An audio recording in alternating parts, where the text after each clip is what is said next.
नमस्कार, मैं हूं संदीप सिंह और आप सभी का स्वागत है नॉलेज गुरु चैनल में। दोस्तों, आप सभी ने पान तो खाया ही होगा, एटलीस्ट लाइफ में एक बार तो ज़रूर ही खाया होगा। अगर कभी भी नहीं खाया तब भी आपने अपने घर में शादियों में, मांगलिक अवसरों या पूजा पाठ में तो ज़रूर ही इसका इस्तेमाल किया होगा। और इसीलिए आज हम हर भारतवासी की ज़िंदगी से जुड़ी हुई खेती, पान की खेती के बारे में आपको पूरी जानकारी देने वाले हैं। दोस्तों, पान की खेती एक ऐसी खेती है जिससे आपको आमदनी साल में या महीने में नहीं बल्कि हर 10 दिन में एक बार होती है। और अगर आप 1 एकड़ में भी इसकी खेती करते हैं तो ये कमाई हज़ारों में नहीं बल्कि हर हफ्ते लाखों में होती है। दोस्तों, इस वीडियो में सबसे पहले हम आपको बताएंगे कि पान की खेती कहाँ कहाँ पर की जा सकती है। इसके लिए मिट्टी की किस्म, तापमान और जलवायु कैसा होना चाहिए। इसके बाद आपको बताएंगे कि खेत की तैयारी कैसे करनी है, पूरा स्ट्रक्चर कैसे तैयार करना है और पौधे की रोपाई कैसे करनी है। इसके बाद हम देखेंगे कि इसकी सिंचाई कैसे की जाती है और खाद कैसे देना है। और अंत में हम बात करेंगे कि पान की हार्वेस्टिंग कब की जाती है, पैदावार कितनी होती है और मुनाफा कितना कमाया जा सकता है। चलिए वीडियो को शुरू करते हैं, लेकिन वीडियो को शुरू करने से पहले आपसे एक छोटी सी रिक्वेस्ट। अगर आप चैनल पर फर्स्ट टाइम वीडियो को देख रहे हैं तो प्लीज़ चैनल को सब्सक्राइब कर लें और बेल आइकन को प्रेस करके वीडियो को पूरा देखें। चलिए सबसे पहले बात कर लेते हैं इसकी खेती कहाँ कहाँ पर की जा सकती है। इसके लिए ज़रूरी मिट्टी, तापमान और जलवायु कैसा होना चाहिए। दोस्तों, पान की खेती आप किसी भी प्रकार की मिट्टी में कर सकते हैं, लेकिन लैटराइट मिट्टी इसकी खेती के लिए सबसे अच्छी होती है। और मिट्टी का पीएच मान 5.5 से 7.5 के बीच में होना चाहिए। लेकिन हाँ, क्षारीय मिट्टी और ऐसी मिट्टी जिसमें जल भराव होता हो, ऐसी मिट्टी पान की खेती के लिए अच्छी बिल्कुल भी नहीं मानी जाती। अगर तापमान और जलवायु की बात करें तो न्यूनतम 10 डिग्री सेल्सियस और अधिकतम 40 डिग्री सेल्सियस तक का तापमान पान की खेती के लिए अच्छा होता है। साथ ही उष्णकटिबंधीय जलवायु में पान सबसे बढ़िया ग्रो होता है और अच्छी पैदावार भी देता है। चलिए अब बात कर लेते हैं कि खेत की तैयारी और स्ट्रक्चर कैसे तैयार करना है। साथ ही देखेंगे कि रोपाई इसकी कैसे करनी है। दोस्तों, सबसे पहले आपको खेत की गहरी जुताई करवा देना है। इसके बाद उसमें प्रति एकड़ 8 से 10 ट्रॉली सड़ी हुई गोबर की खाद डलवाकर खेत को समतल करवा देना है। समतल करवाने के बाद आपको खेत में मेड़ बनवा देनी है। और अगर स्ट्रक्चर की बात करें तो आप पान की खेती के लिए 2 तरह के स्ट्रक्चर बना सकते हैं। पहला पॉली हाउस और दूसरा बांस का छप्पर। दोस्तों, अगर आप इन्वेस्टमेंट कर सकते हैं तो आप पॉली हाउस में पान की खेती करिए, क्योंकि इसमें पान की खेती बहुत ज़्यादा सक्सेस है, इसमें मुनाफा भी बहुत ज़्यादा है। और आज की वीडियो में हम पॉली हाउस वाली पान की खेती के बारे में ही बात करेंगे। लेकिन अगर आप छोटे इन्वेस्टमेंट से शुरू करना चाहते हैं तो बांस और फूस के बने छप्पर से भी पान की खेती की शुरुआत कर सकते हैं, लेकिन इसमें आपको देख रेख बहुत ज़्यादा करना पड़ेगा और जो मुनाफा है वो पॉली हाउस वाली खेती की अपेक्षा बहुत कम होगा।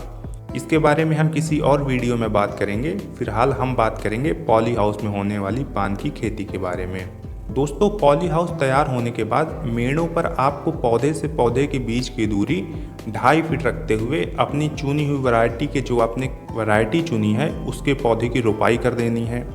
और अगर आप पौधे से पौधे के बीच की दूरी 2.5 गुणे 4 फीट रखते हैं तो 1 एकड़ में करीब 4200 पौधे आपके लग जाएंगे। और ये ध्यान दें कि रुपाई आपको फरवरी से लेकर के मार्च और अप्रैल के पहले वीक तक ही करनी है, इसके बाद या पहले नहीं करनी है। रुपाई के करीब 1 महीने के बाद आपको पान की बेल को सहारा देने के लिए, जब वो बढ़ने लगे तो उसको सहारा देने के लिए बांस लगाना है। पौधों की रुपाई के बाद अब बात कर लेते हैं कि आपको सिंचाई कैसे करनी है और खाद कैसे देना है। दोस्तों, पान की खेती के लिए आपको ड्रिप सिस्टम से सिंचाई करनी है।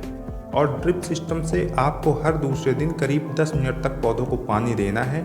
और हाँ, ये ध्यान देना है कि ड्रिप सिस्टम जो बेल है, जो पौधे हैं, उसकी दोनों ओर से होने चाहिए। सिर्फ एक तरफ से आपको ड्रिप सिस्टम नहीं लगाना है बल्कि दोनों ओर से लगाना है। दोस्तों, पान के पत्तों की तुड़ाई हर हफ्ते में की जाती है और इसीलिए पौधे का प्रॉपर विकास होता रहे, इसके लिए आपको 2 महीने में एक बार जैविक खाद इन पौधों को जरूर देना है। ये ध्यान देना है कि खाद सिर्फ जैविक ही डालनी है आपको। अगर आप रासायनिक खाद का प्रयोग करेंगे तो इससे आपके पौधों में बीमारियां आने लगेंगी, जिससे उनकी उम्र घट जाएगी और आपको मुनाफे की जगह आपको घाटा लगना शुरू हो जाएगा। इसलिए जैविक खाद ही प्रयोग करें, रासायनिक खाद बिल्कुल भी ना डालें। और अंत में बात कर लेते हैं कि पत्तियों की हार्वेस्टिंग कब की जाती है। दोस्तों, रुपाई के बाद तीसरे महीने से ही पान के पत्तों की हार्वेस्टिंग शुरू कर दी जाती है और ये तुड़ाई हर 10 दिन में एक बार की जाती है। अगर पैदावार की बात करें तो आपको बता दूं कि पान की बिक्री ना तो किलो में होती है और ना ही क्विंटल में। इसकी बिक्री होती है बंडल में। हर बंडल में करीब 3000 पान के पत्ते होते हैं दोस्तों, और हर 10वें दिन हार्वेस्टिंग से ऐसे 200 बंडल आपको मिल जाएंगे। अगर हम रेट की बात करें तो पान की कीमत बाजार में एरिया वाइज अलग अलग होती है। ये 1500 से 2500 रुपये प्रति बंडल तक होती है। अगर हम इस रेट को 1500 रुपये प्रति बंडल भी मान लें तो जो कुल बिक्री होगी वो होगी 200 गुणे 1500 बराबर 3 लाख रुपए की। अगर एक महीने की देखें तो आपकी बिक्री हर महीने करीब 9 लाख रुपए की हो जाएगी, लेकिन इसमें आपको हर 10 दिन में करीब 65,000 रुपये लेबर चार्ज भी आपको देना पड़ेगा। जो आपके पान की तुड़ाई करेंगे, उसकी बांधाई करेंगे और जो ट्रांसपोर्टेशन चार्ज है वो सब मिलाकर करीब एक महीने का 2 लाख के आसपास आ जाएगा। इस तरह से लेबर चार्ज हटाने के बाद आपको हर महीने करीब 7 लाख रुपए का शुद्ध मुनाफा हो जाता है। लेकिन आपको ये मुनाफा तभी होगा जब आप पॉली हाउस में इसकी खेती करेंगे। अगर पॉली हाउस में इसकी खेती नहीं करेंगे तो इतना मुनाफा आपको नहीं हो पाएगा दोस्तों। और अगर आप पॉली हाउस में खेती करते हैं तो पॉली हाउस बनाने में भी आपको वन टाइम इन्वेस्टमेंट करना होगा। अब ये कितना होगा, आइए इसे समझते हैं। दोस्तों, 1 एकड़ में सिर्फ पॉली हाउस बनाने में आपको 5 लाख रुपए खर्चने पड़ेंगे। इसके बाद इसके अंदर बांस का पूरा सेटअप तैयार करने में करीब 1 लाख रुपए लग जाएंगे। इसके बाद खाद, पौधे और ड्रिप सिस्टम का पूरा सेटअप तैयार करने में भी करीब 1 लाख रुपए का खर्चा आ जाएगा। अगर पूरा जोड़ के बात करें तो 1 एकड़ का पूरा पॉली हाउस तैयार करने में आपको करीब 7 लाख रुपयों का खर्चा करना पड़ेगा। इस तरह से पहले महीने की कमाई जो करीब 7 लाख रुपए की होगी वो तो पूरी पॉली हाउस बनाने में ही चली जाएगी, लेकिन दूसरे महीने से आपको सारे खर्चे निकालने के बाद भी करीब 7 लाख रुपए हर महीने की आमदनी होने लगेगी। और ये आमदनी समय के साथ हो सकता है बढ़ भी जाए। तो ये था वीडियो पान की खेती की संपूर्ण जानकारी का। आपको ये वीडियो कैसा लगा मुझे कमेंट्स में ज़रूर बताएं। साथ ही आपने अगर चैनल को अब तक सब्सक्राइब नहीं किया है तो प्लीज़ सब्सक्राइब कर लें, वीडियो को लाइक कर दें और शेयर भी कर दें। मिलते हैं आपसे नेक्स्ट वीडियो में, तब तक के लिए आप अपना और अपनों का बहुत सारा ख्याल रखिए। नमस्कार, जय हिंद।